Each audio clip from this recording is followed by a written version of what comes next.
Thank you for listening to the Damage Report podcast, the show covering the true threats facing our country and what you can actually do about them. You can support this free podcast by leaving us a review and giving us a 5-star rating on Apple Podcasts or wherever you happen to be listening to it. Every review helps more people discover the show at no cost to you.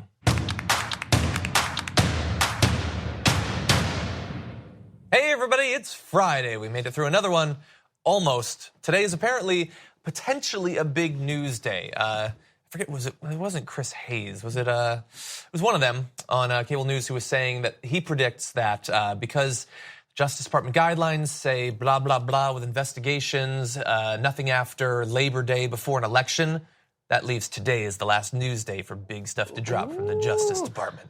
Manafort pardon, Manafort pardon. Maybe. I don't know if he can, I don't think he can do it one, nor do I think he can do it yet, even if he could. Oh, well, and he says that he won't. This is Francesca Fiorentini, by the way. Good to have you here. I'm John Edrola. This is the Damage Report. Feeling very damaged today. We've got so much to get to, so much work ahead of us, but some of it is going to be fun. Let's start off with something, I don't know, fun, bad for the country, but feels good for me. Ooh, okay. And that's really what's important. So let's bring up this first graphic. You're going to see Trump approval and disapproval, the newest numbers. And he has reached 60% disapproval, which is a big number, obviously. I believe in this particular poll, it's the highest it's ever been. But much more interestingly, the strongly disapprove is 53%. I don't know that I've ever seen as high of a share of disapprove be so strongly. What is an adult in 2018? That's my only question. All this says all adults. Yeah. And I'm just not sure if the definition is still the same. Have we lowered the age of adulthood? We've lowered the bar. I think we should raise it. We've definitely lowered the bar. I think it should not just be a strictly age thing. I think that you should have to demonstrate that you act as an adult should. But anyway, you saw there 36% still approve of him, which is, I would say, close to what it's been for a long time. 24% strongly approve. So that might be a little bit lower, and that makes me feel a little bit positive. Considering he's not doing as badly as I would have predicted that he would when he was elected, but few presidents have been able to do this poorly with this kind of acceptable at first glance economic, situation that they've inherited. Like the unemployment rate continues to go down. Obviously, in terms of wages and everything, it's a complete nightmare. You know that because you pay attention. But things look okay at the macro level, and yet he's still got a 60% disapproval rating. So to screw up such a good economy that he's inherited, it's like you have to be a corrupt Manchurian candidate. Wow, that's crazy. And perhaps a little bit of a white supremacist. Just a bit. I think also the silent majority who supposedly didn't come out and say they wanted to vote for him initially in all the polling that was wrong before the 2016 election are not going to then turn around and be like, well, now I want to answer all the polls about me being wrong about this president. I didn't want to say that I was going to vote for him, and I sure as hell don't want to say that I was mistaken in voting for him. So I think his disapproval rating might even be greater. I think the base is just it's just backwash, honestly. I think we have to remember, people are good. We can turn this around. Yeah, well, we're certainly going to try. But this show is about facing, without too much fear, the actual threats facing us. And one is the threat to our sanity. And the way that politicians, especially Trump, are communicating about policies it's no longer within radio contact of reality. They speak as the insane do, and we have a great example of that with Donald Trump at his Evansville rally in Indiana last night. He was talking about socialism because every single Democratic candidate is a socialist. We know that. That's been true for a long time. Listen to the way he describes their plans. And they want to raid Medicare to pay for socialism. I have to assume that the booing you heard was people saying, that doesn't make any logical sense, boo! I mean, you could just say socialism. It's just so bizarre. Obviously, let's, okay. Can I get a napkin to wipe? Brain is coming out of my ears. I'd like to wipe away some of the brain. Yeah, here, just tuck that back in. Ugh. No, seriously though, raiding Medicare to pay for socialism is like saying they want to raid your fridge to make dinner.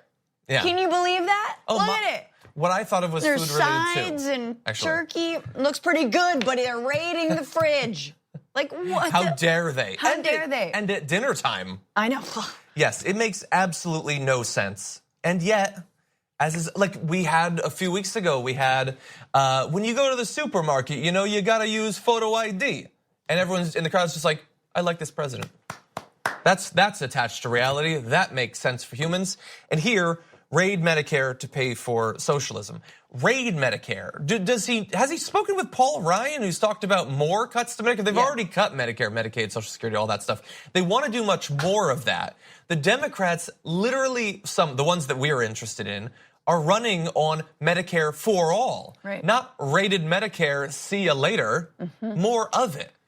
And as Dan, from the internet, pointed out earlier today, we've come full circle from keep your government hands off my Medicare. Like, I guess this is no stupider than that, but previously I had a higher level of expectations for politicians than for random people. And to be honest with you, this is why I think that only a progressive candidate can actually be a challenge to Trump in 2020 and in 2018. Because why? You have to get someone who is unafraid to say, you are a populist Trojan horse. You've taken what people clearly in this country love, which is Medicare. All the polling shows it. And instead of actually delivering on expanding Medicare, or at least not cutting it, which you promised to do in your campaign, you actually put all the Republicans in power who have been gutting it. You've made reforms to Medicare. You've given Paul Ryan a blank check, and you're doing the exact opposite. And I think that only a progressive can be able to point that out and can actually, have an affront to that and say, yeah, no, I embrace democratic socialism, or call it socialism if you want to. Whereas I think, again, sorry to say, but the Bidens of the world are not going to be able to counter that so clearly BS of an argument with sort of more of the same, well, it's not socialism. You're like, maybe it is. Yeah. Maybe it is. Well, and they will certainly have the fear that, so the question I wanted to ask you was, can we win the messaging war around socialism or democratic socialism, which you've gotten into? And I guess to win that, we have to be willing to engage in it. Right. And there are many politicians who are quite popular who will not engage in that war, who will cede so much territory as they have throughout their careers on some fundamental concepts that we need people to understand to push particular policies. And it's not like we shouldn't talk about it because at least the other side isn't talking about it. You can see at their rallies, they're losing their minds over these issues that they don't understand at all. And we need to fight back against that. Right. There is so little information about what socialism is. People's ideas of it are based on some other country's experience 50 years ago. We need to talk about a relatively new show called the Republic, or UNFTR. As a Young Turks fan, you already know that the government, the media, and corporations are constantly peddling lies that serve the interests of the rich and powerful. But now there's a podcast dedicated to unraveling those lies, debunking the conventional wisdom. In each episode of the Republic, or UNFTR, the host delves into a different historical episode or topic that's generally misunderstood or purposely obfuscated by the so-called powers that be, featuring in-depth research, razor-sharp commentary, and just the right amount of vulgarity. The UNFTR podcast takes a sledgehammer to what you thought you knew about some of the nation's most sacred historical cows. But don't just take my word for it. The New York Times described UNFTR as consistently compelling and educational, aiming to challenge conventional wisdom and upend the historical narratives that were taught in school. For as the great philosopher Yoda once put it, you must unlearn what you have learned. And that's true whether you're in Jedi training or you're uprooting and exposing all the propaganda and disinformation you've been fed over the course of your lifetime. So search for UNFTR in your podcast app today and get ready to get informed, angered, and entertained all at the same time.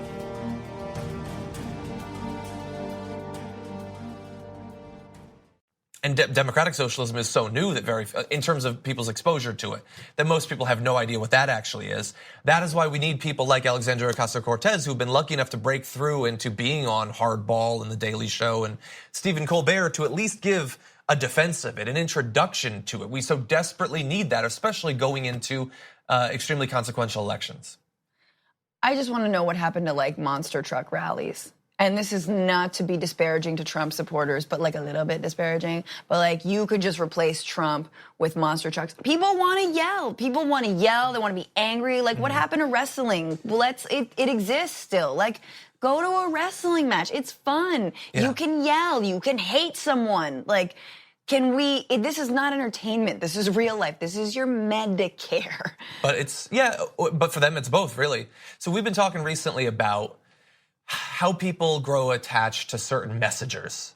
So he has a message, Donald Trump, and he is effectively, politically, something of a contrarian in that if something makes rational, logical sense, he's going to say the opposite of it. I like how you said messengers rather than messengers. Yeah, because I feel like it makes more sense. Well, he is delivering more of a personal message, I think, rather than delivering it for someone else, which I consider to be a messenger. But in any event, we need to fight back against this. People like identity politics means whatever the person saying it wants it to mean. But if you can look at that interaction and not see that as playing to some sort of white conservative identity, I don't know what you saw there. Clearly, Donald Trump, regardless of what he's talking about, if it's immigration, if it's the wall, if it's Hillary Clinton, whatever, there is a particular resentful, like entitled white identity that he is the avatar for. Yep. Which, as I keep saying on your show, doesn't have to go away once you vote Trump out. You can still hang on to your fragile white identity. You can still... I will. Yes, you will. And listen, graft that onto someone else. We'll talk about it. We'll deal with it. But like, don't make him... He's not like your avatar. I hope not. We're going to take our first break, though. When we come back, new polls on what America thinks about the NFL protests. And a GOP official lets us know what she thinks about it. Can you guess what it is? We'll be back in just a minute. Welcome back to the Damage Report, everybody. John Idarola, Francesca is in studio once again, and we're turning now to the NFL protests. I don't think it should necessarily matter what regular people think of it, but I am curious, certainly, because of the messaging going on around these protests. So let's turn to a new poll. This is NBC News Wall Street Journal poll, showing that is kneeling during the anthem to protest racial equality, is it appropriate or not appropriate? Among all voters, 43% think it's appropriate. The majority say not appropriate. And the difference in terms of, that's all voters. For Republicans, 10% think it's appropriate. Oh, are they not merciful? 88% say it's not appropriate, which might be the highest level of sort of uniformity amongst a group of party voters on any issue. 88%, which to me says, and by the way, 23% of Democrats don't think it's appropriate, so that's wonderful. And independents are actually more against it than all voters, so that should scare you as well. But if 88% of Republicans think that it's not appropriate, it's not like they have thought critically about this issue and just landed on, you know what, I'd prefer if they didn't do it. It obviously is speaking to something more core, perhaps unspoken, perhaps not even consciously recognized. What do you think it might be? I want to be respectful. Oh, interesting, okay. But I can't be because it's just knee-jerk idiocy. Like, sorry, but it's kneeling is about knee-jerk reactions. That's all it is. We know that's what it is. We know that's what the president has used it for. We know that he's admitted that that's what he uses it for, that he uses the NFL issue to cover his behind when anything else is going on, like his campaign chairman being indicted and all the guilty verdict or pleas. And Rudy Giuliani has admitted that. And I think it's one of these struggles that this country's always going to have to deal with, which is seemingly looking anti-patriotic. Of course, this protest has nothing to do with whether one is patriotic or not. In fact, of course, the people who do kneel, the players and the people who support them say that it is absolutely an emblem of patriotism to say that you are protesting the killing of unarmed Americans, right? And so for them, this is patriotism. I think, however, as someone who's never stood for the national anthem, I like baseball. I don't stand for the anthem. Why? 'Cause I don't like it. Like, I came of a baseball age when the Iraq War was going on. And for me, it was patriotic to not stand up and put my hand over my heart when we were wasting trillions of dollars in Iraq and Afghanistan and killing people and torturing people. No, I'm not going to see, images coming out of Abu Ghraib and then the next day go to a baseball game and stand up and support the country just cause. Yeah. No, that's not how it works. So anyway, I have a lot of feelings, but I think this is one of those Thanksgiving issues. It's like, hey, let's ruin the family and talk about kneeling, and like, we know it is, again, a straw man. Yeah, well, yeah, and in terms of it being a straw man, that Thanksgiving argument is going to become divisive before the position is even fully stated, because people who are against it will say, I'm against them kneeling to protest the anthem, which we know they are not doing. If you cared enough about this issue to talk to one person who doesn't agree with you on it before you solidify your views into concrete. They are not protesting the anthem. They are protesting the killing of unarmed Americans at huge numbers, going back literally to the beginning of our country. And they've been very clear about that. I said on Twitter a few weeks ago, I don't think that any major protest movement in my life has ever been more clear about what it is that they're protesting and had more just never-ending attempts by the other side to fundamentally lie about what the point of that protest actually is. Nor more powerful. I mean, by successful athletes, Black Americans who are standing in solidarity with other Black Americans who, I mean, even if they knew who they were, if they were successful athletes or not, but like who are often treated the same way by police or who are given a pass simply because they're famous and have money. You don't get, more powerful and moving and important than this. Extremely frustrating. And I just want to say, again, I like highlighting these little cases, not because anecdotal evidence by itself is enough to convince you of anything. You need to see trends, you look at the data, all of that stuff. But it just keeps coming up. So the Republican Committee of Beaver County Secretary Carla Maloney had been posting on Facebook about these protests. She had a lot of wonderful things to say. I'm not going to read all of them, but I will read one quote. Steelers are now just as bad as the rest of the overpaid baboons. You respect your flag, country, and our national anthem. How many men and women have lost limbs or died to protect this country, and you baboons want respect? Okay. Beaver County, really leaning into that. Just call them name. Yeah. So this person, again, I get you don't buy that Ron DeSantis was being racist when he was like monkeying with the state or whatever. She's not calling them baboons randomly or because she had some sort of bad childhood experience with baboons and now she associates them with bad things. I do that with polar bears. There's no racial connotation of polar bears that I know of, at least in America. That's why you hate white people. That's something, yeah.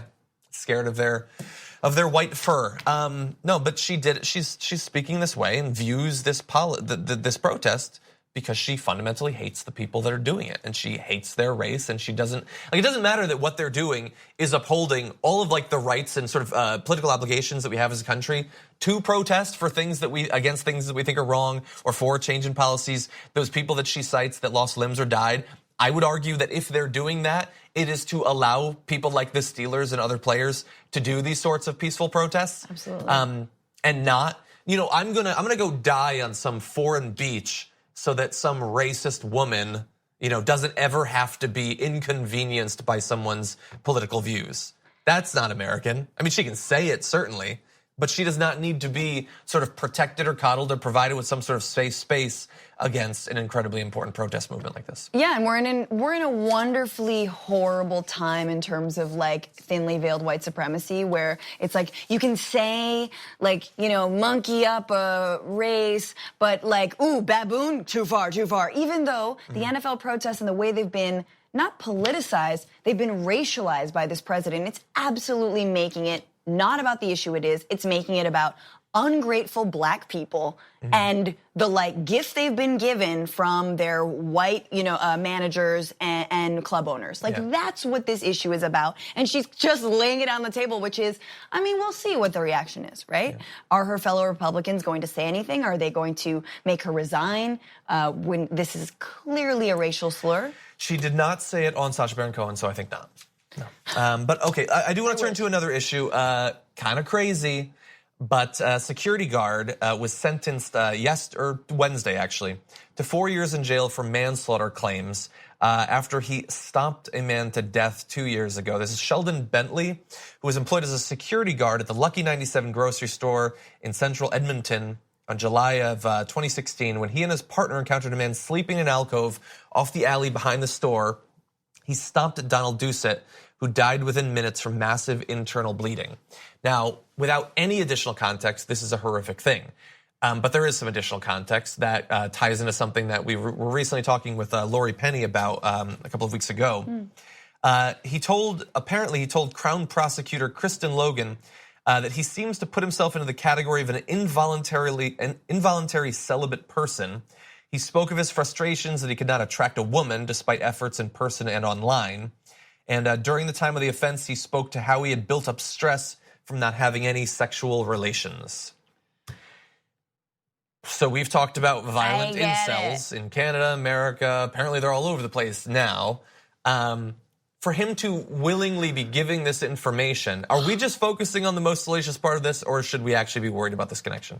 I think we should absolutely be worried. I mean, I think you threw up a headline there that said Reddit banned an incel group for inciting violence against women, and I think that was the right idea. I think that absolutely people are turning and using this excuse of I can't get a date for their horrible isolation and then their violence towards women. And you threw up another headline here about Elliot Rogers in Santa Barbara who killed, I believe, 5 people or something around that. And a couple of them were women, or the majority were women, and it was all about the fact that he couldn't get a date. And I absolutely think it's something to worry about. Also, homie, like, look in the mirror, dude. Like, why can't you get a date? H&M has, like, disgustingly exploitative prices, all right? Go there. Outfit yourself. Go outside. Talk to people. It is not other people's problems that you can't get laid. And also, sex robots are a thing. Yeah. I don't mean to be glib about this. They need to come soon. Yeah. And, but I want the dawning of the sex robots. Okay, well, we agree on that. Yes, and although they often focus on the fact that it's a purely looks thing that stops them from having the intimacy that would apparently stop them from going on homicidal killing sprees, it's not. People, like, your partner cares about, who you are as a person, your hobbies and things, and if your hobby is going online and talking about how you want to rape and murder people. Hot. I think that that's the sort of hobby that comes through in a person's eyes and stuff. So totally. Maybe rethink a little bit of that. Maybe get into like painting with watercolors. But anyway, obviously with this massive problem, we talked about Lori Penny. Look up that interview. It's on YouTube now. Men have some issues. They need to be fixed, and I don't see anything positive coming in that area. But we are going to take a break. When we come back, we're going to move on to climate change. California is on the cusp of making an absolutely massive change to their laws when it comes to fighting climate change. And we will talk about that after this.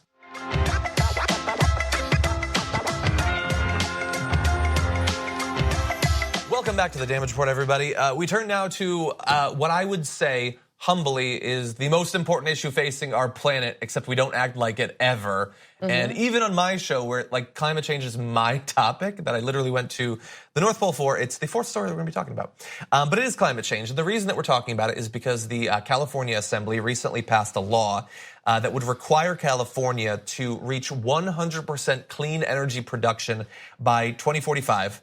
That then moved on to the Senate for a procedural vote. I think that has already actually passed, which means it will now go to the governor to be signed. And if it is signed, California will become just the 2nd state in the country, and obviously by far the largest, since Hawaii is the only one currently, to have this sort of 100% clean energy goal.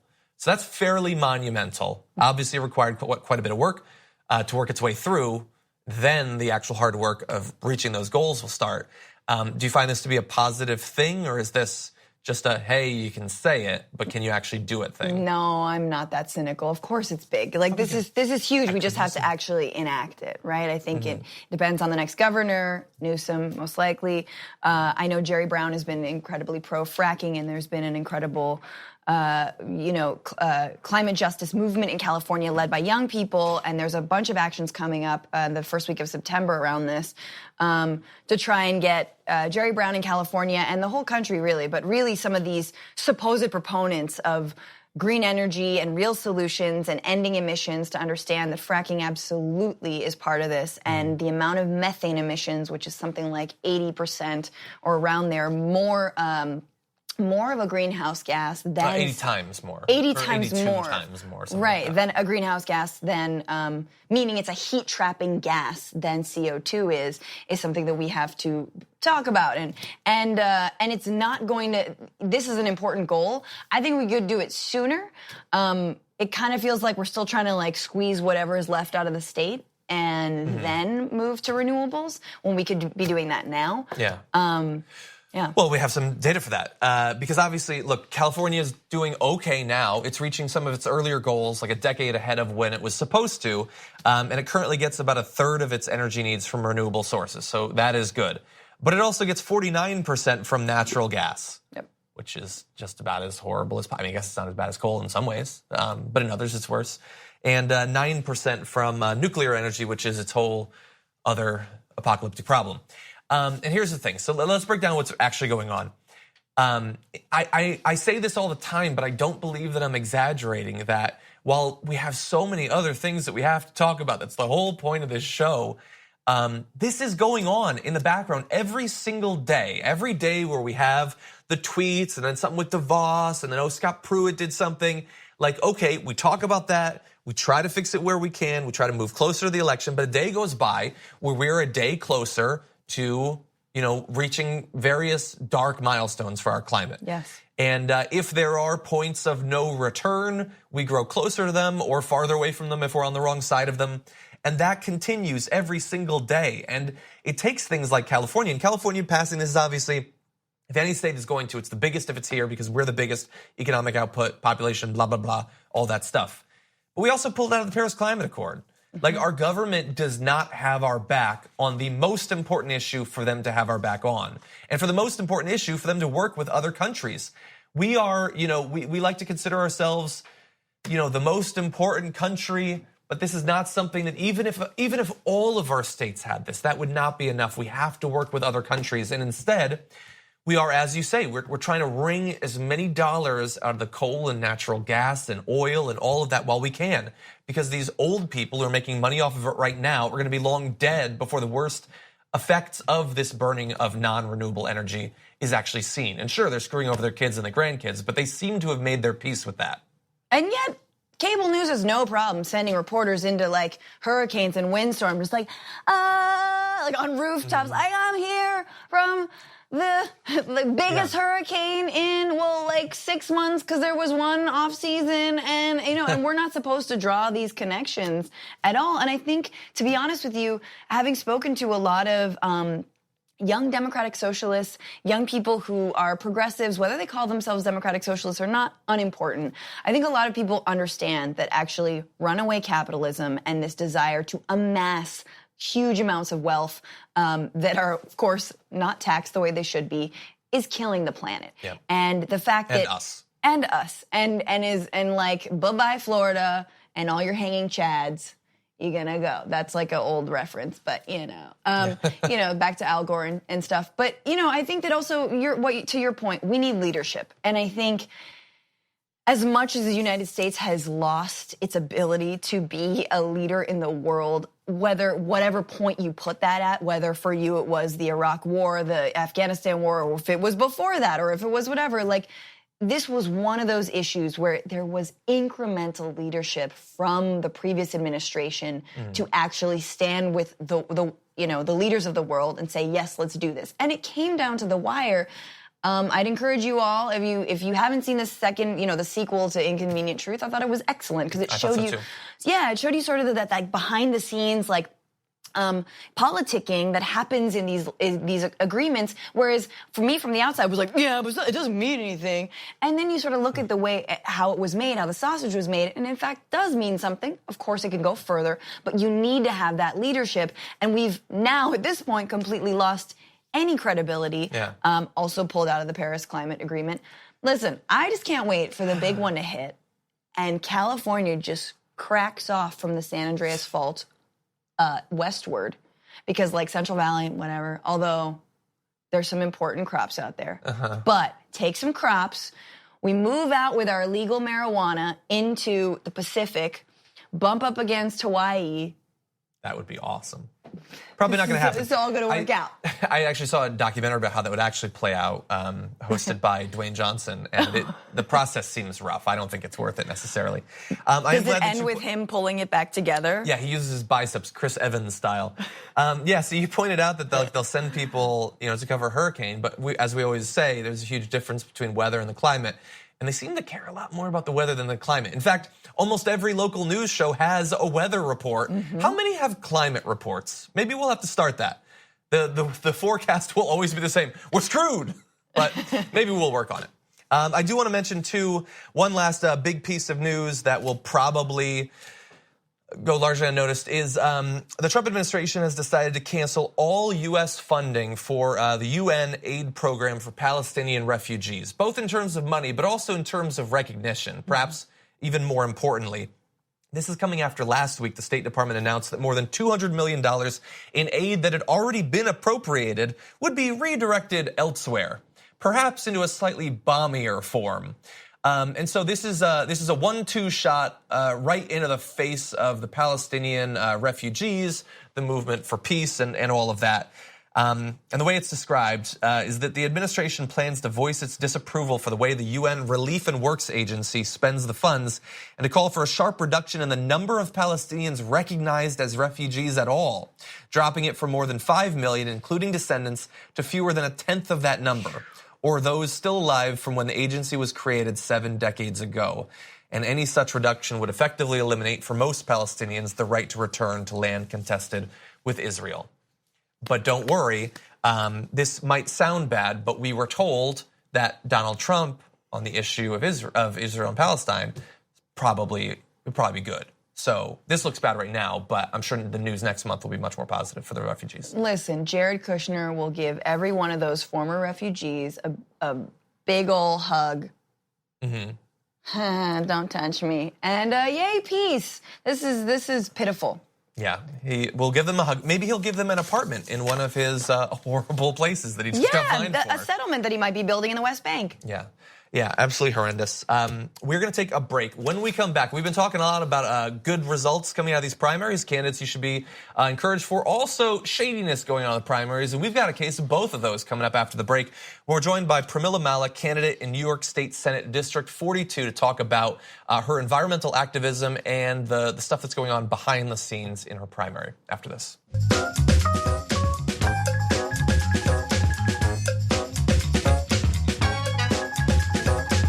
We have talked about a lot of primaries on this show, and in many cases, on the Dem side, there's been some interference, either from lobbying groups or from state and national Democratic parties. But in this particular case, when it comes to New York State Senate District 42, the interference is perhaps the most unique style that I've seen. And we're thankfully joined right now by Pramilla Malick, a candidate in that race, to talk about it. Welcome to the show, Pramilla.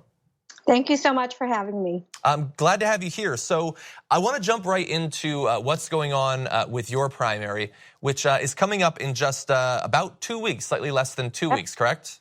September 13th happens to be my birthday. Happens to be your birthday. Well, hopefully it'll be a good day for multiple reasons for you. So in your district, you're about to have the first ever semi-open primary.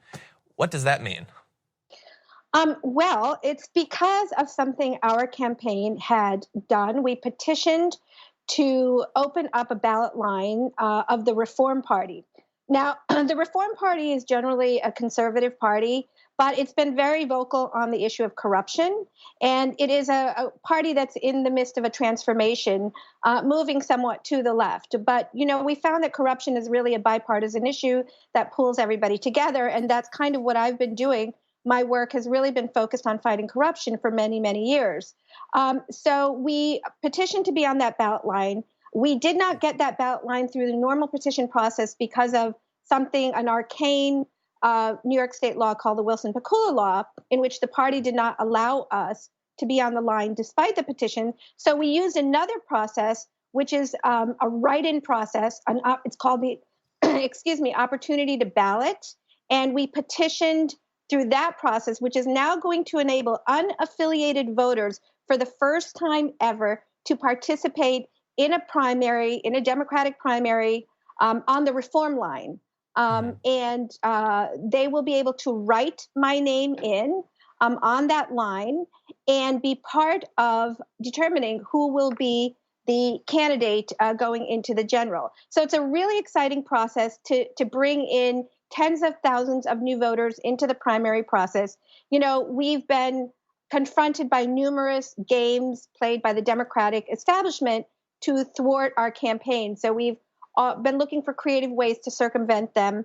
And we're also looking for ways, again, to bring more voters into the process so that our elections are real elections and not selection processes. And so I'm really excited about it. And I'm hoping unaffiliated voters will take this opportunity. It is a first-time opportunity, and it may end up being a textbook case as to what a true progressive needs to do in order to circumvent the games of the Democratic establishment. And that might be the tagline for this entire primary season, actually. I want to focus on one thing that you talked about there. So you talked about fighting corruption in your past. You've been an environmental activist and worked in multiple areas. But I like to make very clear the stakes in these sorts of races. For people living in New York who don't necessarily pay much attention day to day to the state government, when you talk about fighting corruption inside of New York, what forms does that corruption come in? It comes in many forms. I mean, New York State is one of the worst states in the country in terms of corruption. Albany is a cesspool of corruption. I've been involved in fighting a power plant project, and really because of that, by extension, really battling the issue of climate change, which of course has global impacts. And it turns out that this power plant was really approved through a pay-to-play corruption scheme that went to the highest levels of our government in Albany. The governor's closest aide was taking bribery money from the company executive. He has recently been convicted. His name is Joseph Percoco. Again, it's one of the largest corruption scandals in New York State's history, and I was very much involved in filing those initial criminal complaints that led to those indictments and then subsequent conviction. But what it really tells us is that corruption is really at the heart of our climate crises, and corruption is really at the heart of all of our public policy crises of the day, all of our major policy crises of the day. It is the way big money controls our politicians, dictates public policy. They all operate out of the same playbook. And sadly, because I was drafted by circumstance, it is a playbook that I have had to learn how to overcome, how to confront, and how to expose. And so I've become an expert at that, fighting corruption. Well, I'm glad that you mentioned your protest against the power plant, for which you actually spent several nights in jail because of your activism there. We only have another minute, but I do want your reaction to, as someone who's very concerned about the environment, in particular issues of fracking, what you've seen in terms of environmental policy being pushed both by New York and out of D.C. They're targeting endangered species. They pull out of the Paris Climate Accords. What do you think as an environmental activist about what's been going on? So I'll say two things, that our state and national climate policies are really our energy policies. And a lot of the environmental groups have you focus on climate policy, and they don't really focus on energy policy. And that's really where our true climate policy lies, is in our energy policy. As a nation, we are becoming entirely dependent on frack gas, and we see a coordinated effort by both state governments, as well as our national government through the Federal Energy Regulatory Commission, through the EPA, to advance that agenda. And I would say that true climate truth and climate solutions lies in between the crack between climate deception and climate denial. So on the right, you have climate denial. On the left, you have climate deception, giving us false choices, false direction as to what we need to do in order to overcome the climate crisis. To overcome, for example, gas has been peddled as a bridge fuel by people on the left, by Democrats. It's not a bridge fuel. It's the worst possible source of energy we can have to battle climate change. It's the absolute wrong direction. Methane has much greater of a global warming impact than any other greenhouse gas than CO2. So we're going in the wrong direction, and that's why I'm running. because we are headed down a highway at 100 miles per hour. We're headed right off a cliff. And unless we, the people, grassroots activists, take control over the steering wheel, our children will not have a future. So this is a campaign for people, science, for democracy, but it's really a campaign for life itself. Wow, that's a strong way to end. Well, Pramilla Malick, candidate New York State Senate District 42, your election is coming up September 13th. Thank you for joining the Damage Report. Thank you so much for having me. Thank you. We're going to take a quick break, and then we're going to look back on the week. What, if anything, have we learned? We'll be back in a few. Under Donald Trump, you never know what you're going to be exposed to on a weekly basis. Here is what I learned this week.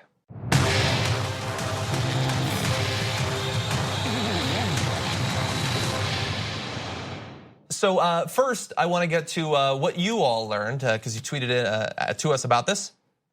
First, Angel learned that my stress level goes down when I mute Trump on Twitter for a day, and then the following day it spikes as I have to catch up on all the horrors I missed during my break. That's true. Have you ever muted Trump or blocked Trump? No, I don't follow him. Do you follow him? Here's the thing. Here is why I have steadily lost my sanity. I not only follow Donald Trump, I get notifications when he tweets. Why? That's a bad call. I took it off for a long time, and then I brought it back just because. You like pain. That's the most masochistic thing. When announcements about changes in government happen on Trump's Twitter, so you kind of have to, unfortunately. No, you don't. You really don't. I don't follow. Every like 3 or 4 days, I'll check in and be like, and then lose just all capacity to think and have but yeah, no, don't follow him. Don't follow him. Okay, more that you learned. Arlene Santana, my girlfriend, learned some people think $11 an hour is a fair wage. She was having an argument with people about the pay of In-N-Out, and some conservatives were like, they make $11, why are you complaining about them? Yeah, $11 might be fine in some areas, maybe. And in other areas, it is just, it's slightly fancier poverty.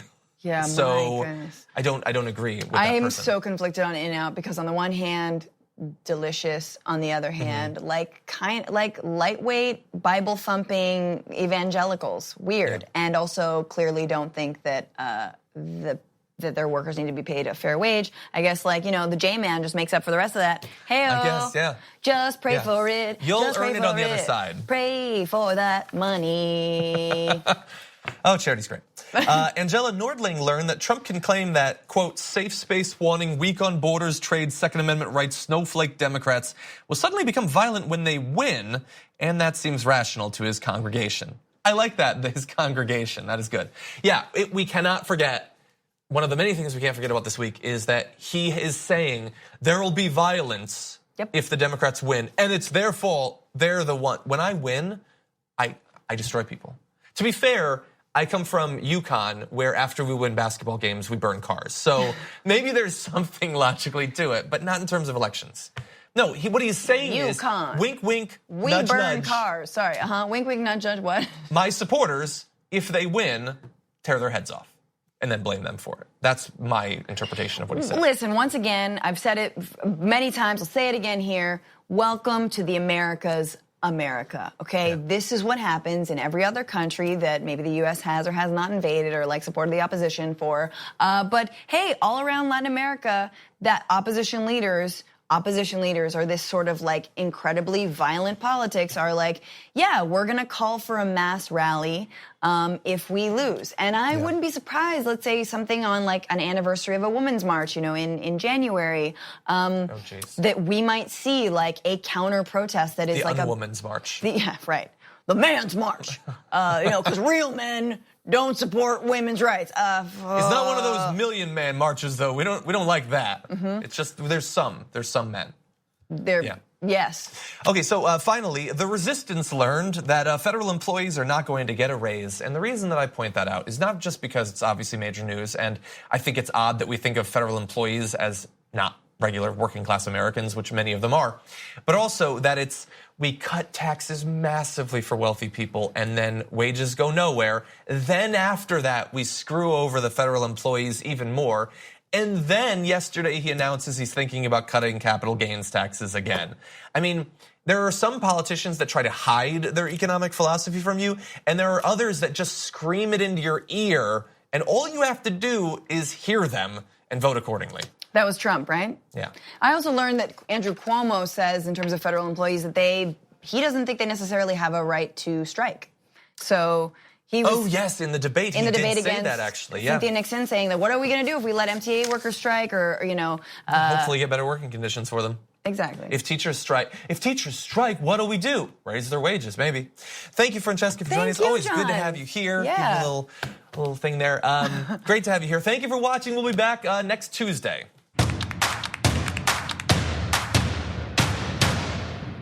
Thank you for listening to the Damage Report podcast, the show covering the true threats facing our country and what you can actually do about them.